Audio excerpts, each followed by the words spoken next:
Hi, I'm Shantae. Thank you for joining me on today's episode of Design Her TV.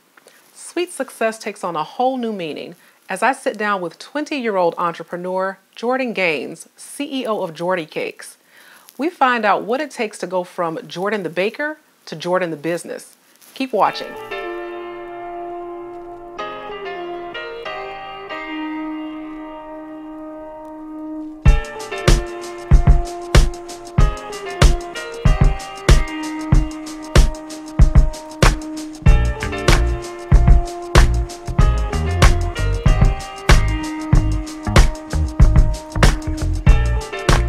Hi, I'm Shantae. Thank you for joining me on today's episode of Design Her TV.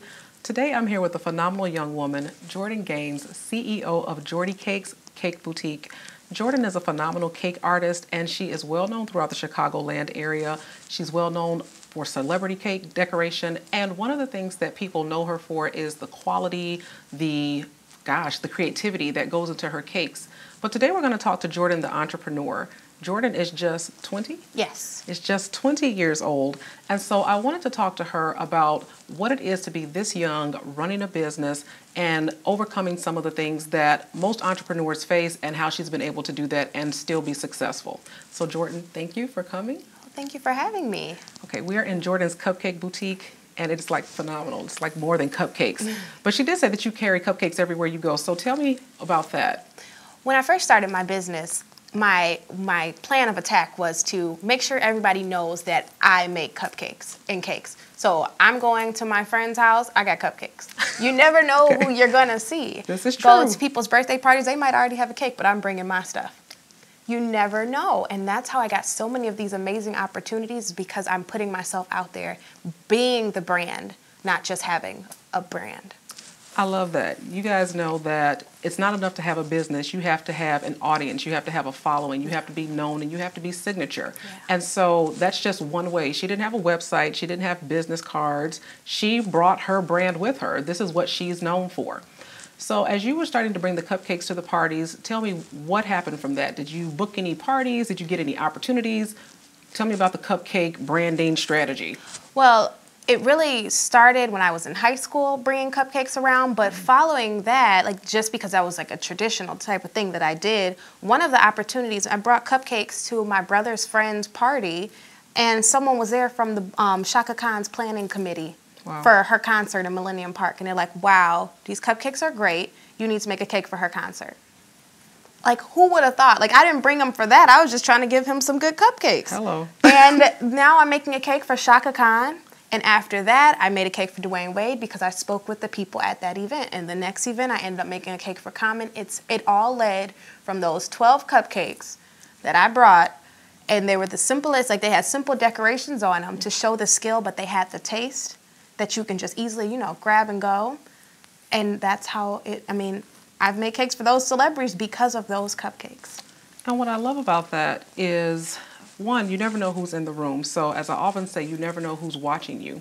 But Jordyn, she often gets the question, you know, well, are these cakes just for decoration or do they actually taste good? And I'm sure that's probably a question you're tired of getting. Oh, my goodness. Let's set the record straight.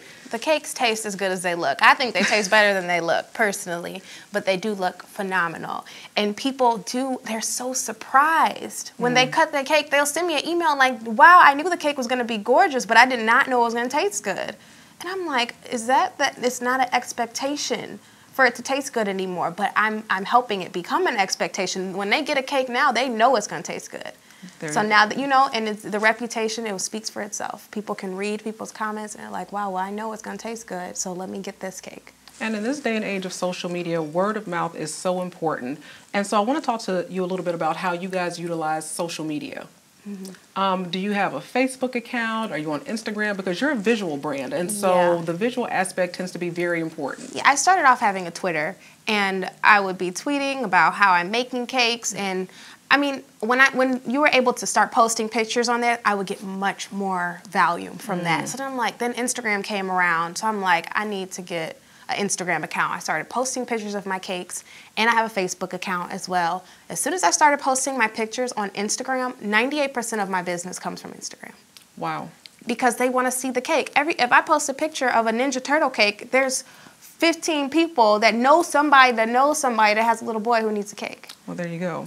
What is one of your most popular cakes? What is the one that people are like, oh, I got to have that cake. I saw this on Instagram and that's the one that I want. Baby shower cakes. When they see these cakes, and I am so sick of making the same cake over and over. So I'm like, can I just add a little something? Like I always add like, okay, like it's a baby bottom cake. It has the feet and it has a little butt. So now I'm like trying to add like, can I put some shoes on here? Like I'm some like ruffles on right. the bottom. Exactly. So I try to add stuff every time, but people are like, well, I want it exactly like that. I hope you're getting my vision. I'm like, your vision, you know what I mean? So it's like, I change the colors up, but that's really the most popular cake. They like die. Is the baby shower cake. Yep. So let's move a little bit into Jordyn the baker to Jordyn the business. You're 20 years old. Starting a business is a tremendous undertaking. Yes. You actually have your own cake boutique. And so that has to be challenging. Were you ever intimidated by the enormity of what it takes to actually get a business up and moving and off the ground? Yes. When I first decided that I was going to open a bakery, I was about 16. I'm like, I want to open a bakery, and that's what I'm going to do. I'm going to do it when I'm 21. That was my goal. And people are like, that's a long shot. It probably won't happen. If you're planning for 21, you're probably going to get it at 23. And I ended up getting a bakery at 20. Wow. But the reason why we had to rush into it is because it's mildly illegal to bake out of your house. Yes, mildly. Okay. But I wasn't doing it at the high volume when I started when I was 16, but it started to grow and grow. So now I'm like, I've taken the sanitation class toward the end, and I'm like, this is kind of not working. But then I'm like, I need to get my own place because like right now, and it was extremely scary. I didn't have the money that I needed. I saved up money, but I'm 20. Like, me saving up money. It's not like business saving up money. With mom. Right, I live at home. Like, I'm kicking it. I want to buy some shoes. Like, money is like, it wasn't $50,000. Most people, I'm reading stuff. I'm trying to learn. Like, I do a lot of research online. I'm like, how much does it start a business? They're like 50 to 100,000. I'm like, woo, this might be that 23. Okay. But I did a Kickstarter campaign to help me get started with my business. We posted on social media. We posted it every day, 20 days, and I raised over $20,000. Okay, so for people who don't know, tell the audience, what is Kickstarter? Kickstarter is a campaign where you go online and you say, hey, I really need help. This is what I'm doing. This is my business venture. Can you guys please join together and help me raise this money? You can donate $5 to $1,000. Okay, so crowdfunding. Yeah. And you give away different, prizes, not prizes, but rewards. So, okay, you give $5, you get a shout out on my Facebook page. $25, you get a t-shirt. So it's marketing. So either way, I did like at least 100 people got t-shirts. So now there's 100 people walking around with a JordyCakes t-shirt. Wow. So pretty much it was like a community effort, not just your family, but people actually invested in your dream. Absolutely. And someone from New York sent me $500. Wow. She said she sees so much of herself in me, and she's like, this is amazing, and I want to help you out, and that's outstanding. Awesome. Let me tell you what I love about this.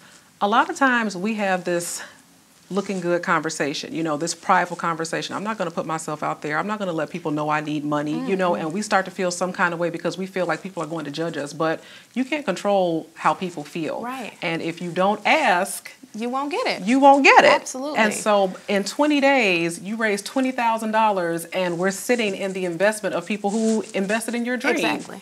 And that's all by asking. You can't be afraid to ask because, like you said, you won't get it. Okay, so let's talk about in terms of your support system, because even though you're the baker, I'm sure it kind of like takes a village to run JordyCakes. So do you have a staff, a team? How does that work? I have a JordyCakes team, and it's my family. Okay. And a lot of people do not have that family support. And I can honestly say I would not be able to do any of this without them. Even though the business, people are picking up cakes, they would have nowhere to pick it up. I wouldn't have the emails answered. I wouldn't have anything if I didn't have my family's support. Everybody in my family has something to bring to the table. And the only thing I have to bring to the table is the cakes. There you go. And that's one of the things that really sets you apart from other businesses and other people that try to get this started, because the big conception is, I have a dream, I have a passion, I have these talents, and I just want to get paid for doing what I love. And you can, But the backside of that is the business, and you have to have people that are answering the emails and making sure that things are scheduled when they're supposed to be scheduled, and just all of those other things that free you up to actually do your passion, do what you're passionate about. And people don't know that in the beginning. They're not ready for that. They're just like, well, this is what I do now. You know, like you said, bring me the money. But how are you going to get it there? You have to think about the steps before you get to the end product, or else you just won't have anything. You won't have the customer base. You won't have the good clientele that's going to keep referring other people. You want people to refer. It's not even just that one customer. When you think about what you're putting out there, I'm thinking about, okay, so I'm making a cake for 30 people. I'm not making a cake for the customer. I'm making a cake for those 30 people that are about to taste it, about to see it. So now I have potentially 30 new customers. And another thing about that is when you are baking a cake for the masses, that is your brand. Exactly. So you have to stand behind it, the quality of it, and say, this is JordyCakes, and nothing goes out that you can't stand behind, that you can't endorse. Right. So that's why I'm having a bit of an issue with letting go. I can hire somebody to help decorate or help bake, but it's like, I'm like, whose cake do I choose you get to practice on? So I just do everything still. So that's something I need to work on personally. That's my personal struggle right now. Okay. But I'm learning to let go. Like little pieces, like delegate. You can make the pearls for this cake. Like, you know what I mean? Like, so it's really little by little, but if you can't do everything yourself. That's another way that people, they don't do well. As entrepreneurs, we have to understand that you cannot do everything yourself. Can't do it. And, you know, you're only 20 years old, so people, I'm sure, come up and say, well, what school did you go to? Is this something that you know, the cordon bleu, you know, where did you learn to bake? Because I have clients that feel like if they don't have a degree or they don't have a credential, then people aren't going to take them seriously, that they're really not qualified. So can you speak to that? I totally disagree that people respect me so much more because I did not go to school for this. They're like, this is amazing. You taught yourself how to do this. You learned this yourself. Like trial and error got you here. And they went and spent $50,000 at school, and then they're not even at the level that I'm at. The greatest bakers and the greatest decorators and the greatest at a lot of different fields did not go to school.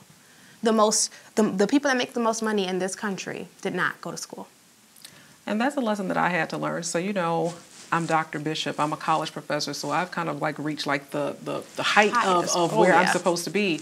And then I got into a room full of entrepreneurs who graduated from high school, and that was the end of that. And I said, okay, wait a minute, you know. Exactly. Something is not adding up here, you know. And that's not to say that, you know, getting a degree, you know, doesn't work, because it absolutely does. I think that everything that I've learned formally has informed and elevated my business quite a bit, but it doesn't stop there. You still have to be the brand. You still have to work on the business. Exactly. So what is next for Miss Jordyn Gaynes? What is next for JordyCakes? This is a huge step. Yes. And, you know, you're established in this community. What's next for you? I am trying to stabilize myself here. Okay. Before I jump to, everyone's like, are you going to open another location? And I'm like, oh my God, can I get in and I get comfortable in here first? Right. So I'm just trying to keep it here. But there's so many outside opportunities, speaking engagements. People want me to go around and talk to their children how to get where I am because they can relate. Because I'm 20. A lot of, like, I went to my high school, and a lot of the kids that were there were freshmen when I was a senior. They had classes with me. They're like, wow, you were just, I remember when you brought those cupcakes to school. We just thought you were weird bringing cupcakes around. But now you see where I am, and they're like, wow, this is amazing. They can relate. And so I really want to go and spread the word about how I got here and help somebody else. I'm having interns, high school interns, because I feel like you can bring somebody else up. If they don't realize their gift, then they'll never let it be their passion. So who gave you that opportunity? My parents. My parents, like, I went around to a lot of bakeries and said, hey, I love baking. This is so cool. Nobody called me back. My parents are like, you want to bake a cake because he got an A on his report card? Cool, make a cake. They had me make a cake for everybody's occasion because, and I got to mess up with my family. I got to burn a cake with my cousin. You know what I mean? Right. And so now that I'm cooking for people I don't know, I'm not messing up anymore. There are no more mistakes. What I love about Jordyn's story is that a lot of it is just trial and error. A lot of it is just passion, support, love, not being afraid to ask questions, and having a team of people that really support you, believe in what you do, and are willing to jump in it with you and say, okay, this is the family business, you know, because of the gifts and the talents that you have. Right. And so the message for entrepreneurs that you give, because I know that you also go back to your high school and, you know, you speak to them, what do you say to them? I tell them that they should find their passion at a young age and make it their career.